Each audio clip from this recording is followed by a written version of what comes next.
Tamil Nadu assembly ఎన్నికలు ముగిసి ఫలితాల కోసం ఎదురు చూస్తున్న వేళ టీవీకే చీఫ్ విజయ్ తిరుచెందూరులోని మురుగన్ ఆలయాన్ని సందర్శించారు.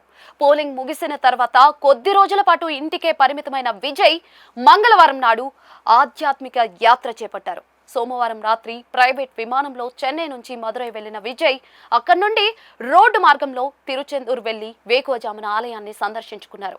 విజయ్ మదురై చేరేసరికి అర్ధరాత్రి అయినప్పటికీ కూడా పెద్ద సంఖ్యలో అభిమానులు తమ నాయకుడి కోసం ఆసక్తి ఎదురు చూశారు.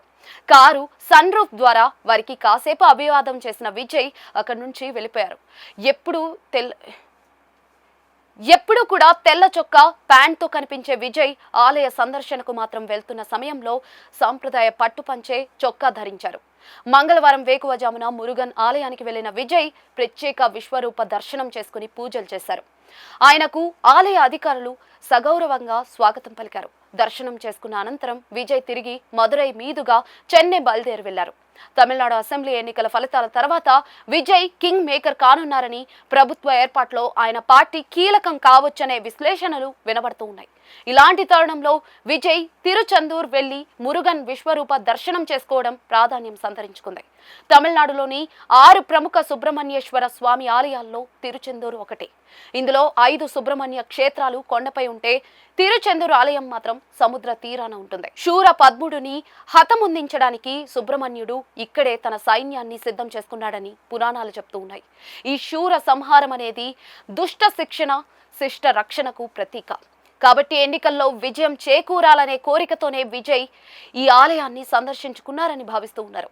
విజయ్ క్రిస్టియన్ అయినప్పటికీ కూడా మురుగన్ ఆలయాన్ని సందర్శించారు. తద్వారా తాను అందరి విశ్వాసాలను గౌరవిస్తానని చెప్పారు. మురుగన్ విజయానికి చిహ్నమని, ఎన్నికల ఫలితాలకు ముందు ఇక్కడికి వస్తే విజయం తథ్యమని నమ్ముతూ ఉన్నారు. తమిళనాడు సీఎంలుగా పనిచేసిన ఎంజీఆర్, జయలలిత ఇద్దరు కూడా తిరుచెందూర్ సుబ్రహ్మణ్యేశ్వరుడి పట్ల ఎంతో నమ్మకంగా ఉండేవారు. ఎంజీఆర్ సీఎంగా ఉన్నప్పుడు ఈ ఆలయ అభివృద్ధి కోసం చాలా కృషి చేశారు. జయలలిత సీఎంగా ఉన్నప్పుడు ఎన్నికలకు ముందు తిరుచెందూరు ఆలయంలో ప్రత్యేక పూజలు చేయించేవారు. ఆమె హయాంలోనే ఈ ఆలయానికి బంగారు రథాన్ని చేయించారు. వివాదాలు చుట్టుముట్టినప్పుడు, కష్టాల్లో ఉన్నప్పుడు ఆమె ఈ ఆలయాన్ని సందర్శించేవారు. అంతేకాదు, ప్రస్తుత సీఎం స్టాలిన్ సతీమణి దుర్గా సైతం తరచుగా ఈ ఆలయాన్ని సందర్శిస్తూ ఉంటారు. తమిళనాడు సీఎంలుగా పనిచేసిన పన్నీర్ సెల్వం, పళనిస్వామి సైతం తిరుచెందూరు ఆలయాన్ని సందర్శించారు. 2004 డిసెంబర్లో వచ్చిన సునామీ తమిళనాడు తీరం పైన తీవ్ర ప్రభావం చూపిన సంగతి మనందరికీ తెలిసిందే. సునామీ కారణంగా మిగతా ప్రాంతాల్లో సముద్ర జలాలు ముందుకు రాగా తిరుచెందూరులో మాత్రం సముద్రుడు వెనక్కి తగ్గాడు. దీంతో సముద్ర తీరానికి ఆనుకుని ఉండే ఈ ఆలయానికి ఎలాంటి ఇబ్బంది తలెత్తలేదు. నీటి వల్ల ఈ ఆలయానికి ఎలాంటి హాని జరగదనే వరం ఉందని చెప్తూ ఉంటారు.